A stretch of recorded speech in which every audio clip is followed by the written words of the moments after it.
Står du over for installationsfejl 1603, mens du installerer AutoCAD? Lad os gå gennem raske og effektive løsninger for at løse det. Fejl 1603 er en generisk fejl, genereret af Microsoft Windows Installer, MSI. Denne fejlen har en tendens til at være systemrelateret, snarere end knyttet til specifik programvare. Denne fejlen vises ofte på grund af systemkonfigurationsproblemer, tilladelsesfejl, antivirusforstyrrelser eller tidligere AutoCAD-installationer, som ikke blev fuldstændig fjernet. Først må du sørge for, at du kører AutoCAD-installationsprogrammet som administrator. Højreklik på filen og vælg Køre som administrator for at give den fulde tilladelse. Gå til Programmer og funktioner i kontrolpanelet og afinstaller eventuelt eksisterende AutoCAD eller Autodesk-programvare. Sørg for at afinstallere Autodesk Desktop Licensing Service. Åbne Windows Filutforsker. Gå til mappen, se til Program Files x6 Common Files Autodesk Shared Ads Licensing. Højreklik Uninstall XE og vælg Kør som administrator. Vent til mappen bliver tom. Autodesk Desktop Licensing Service er nu fjernet fra datamaskinen. Start datamaskinen på nyt.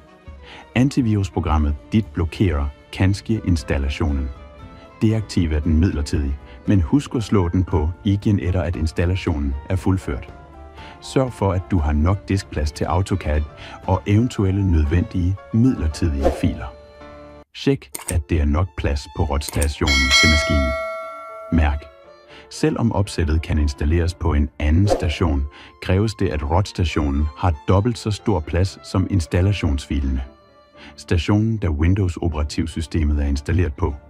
Kontroller, at Windows-installertjenesten kører. Gå til services.msc, find Windows Installer og start den om nødvendigt. Sletting af temp-mappen kan løse problemer forårsaget af ødelagte midlertidige filer. Skriv ind %temp% og tryk Enter. Temp-mappen åbnes og viser alle midlertidige filer.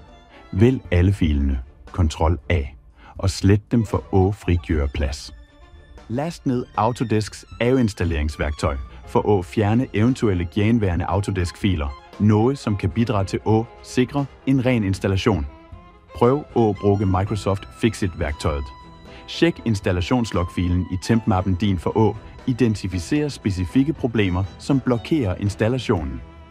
At følge disse trinene bør hjælpe dig med at fikse AutoCAD installation error 1603. Hvis denne video hjalp, ikke glem at like, abonnere og kommentere nedenfor, hvis du har spørgsmål.